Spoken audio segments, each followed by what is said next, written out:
Folks, my preview today is We Had to Be Brave, Escaping the Nazis on the Kindertransport by Deborah Hopkinson. Folks, this was the finalist in 2021 for the Kids Book Choice Awards in the Favorite True Story category, and that was as selected by readers ages 12 to 18.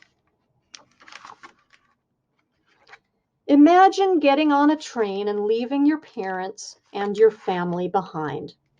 Imagine arriving in a new place where you don't speak the language and where everything is different. People wear clothes that seem strange. The food is different too. Imagine feeling that great danger looms and threatens those you love most, yet you have no idea what might be happening to your family back home. This is what happened to 10,000 children who escaped Nazi-occupied countries on the Kindertransport, a rescue effort that took place in 1938 to 1939. Kinder is the German word for children, which you probably can guess from our imported word kindergarten or children's garden. In this book, Kindertransport refers both to the overall rescue effort as well as to individual transports that carried refugees. Most of the children escaped by train, although there were several transports by plane. When Adolf Hitler became Chancellor of Germany in 1933, life changed for Jewish children and their families. The Nazis persecuted Jewish people, creating numerous barriers to education and earning a living. In 1935, the Nazis took away their citizenship. In 1938, Jewish children were expelled from all state-run schools in Germany. When Germany annexed Austria in March 1938, Jews there fell under Nazi power and suffered the same hardships. At first, the Nazis' goal was to make life so unbearable that Jews would leave. But it wasn't easy to emigrate, and not everyone could do so in time. By 1941, after the start of World War II, Hitler's final solution meant that Jews were deported to concentration camps to face almost certain death.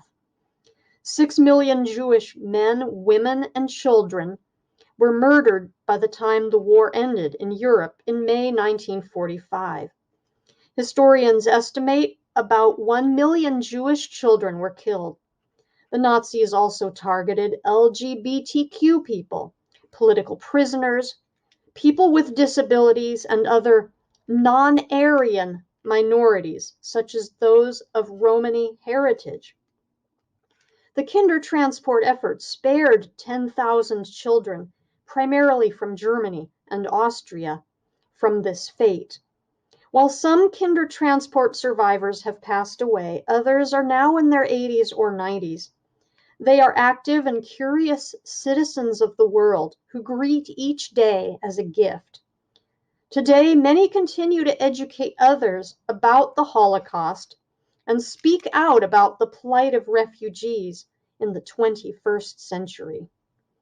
In putting together this book, I was inspired by many people, including Kindertransport survivor Alfred Freddy Traum, who grew up in Vienna, Austria, where he sang in a Jewish boys' choir. He described his last Hanukkah performance before he and his sister left for England on the Kindertransport. He wrote, "All those present joined in the song, and we forgot about the harsh world outside. Naturally, as on all such occasions, this was followed with festive food and drink. We all went home with hope in our hearts." Books take on a form or shape of their own. This one has come together a bit like the concert Freddie described, or perhaps simply like a group of people gathered together to tell their stories. We'll primarily follow the lives of 3 people: Professor Leslie Baruch Brent, Ruth Oppenheimer David, and Marianne Josephine Elsley. You might think of them as soloists. Added to their experience is a chorus of others who chime in, sometimes alone, and other times as part of the voices sections. There are, of course, thousands of stories like those told here, and I encourage you to explore books listed in the bibliography, as well as websites provided in the resources section. Learning about the resilience and courage of these children, parents, and rescuers has been humbling. I am only able to share these stories thanks to the generosity of Kindertransport survivors and their families. I am also indebted to those museums and organizations dedicated to preserving the testimonies of those who have borne witness to the Holocaust. We may think that the atrocities of the Holocaust are part of the distant past, but it was not so long ago, and there are still people who commit hate crimes, treat refugees harshly, and speak and act violently against others. I am writing these words in October 2018, a day after the worst anti-Semitic violence in United States history, when 11 people were killed at the Tree of Life Synagogue in Pittsburgh, Pennsylvania. I once had the chance to meet Niles Scove, a resistance fighter in World War II who helped rescue Jewish families in Denmark who were about to be deported by the Germans. He wasn't part of an organized group. He and a friend, like thousands of other Danes, simply found their own way to help and take action to do what was right.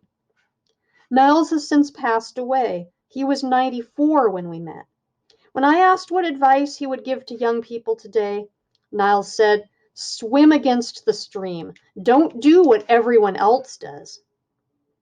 I think it's up to each of us to take a stand against anti-Semitism, genocide, and discrimination, and to commit ourselves to justice, fairness, and kindness. We may not be able to change the entire world, but what we do matters.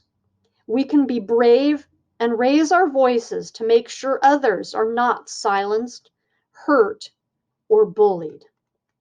Think of them.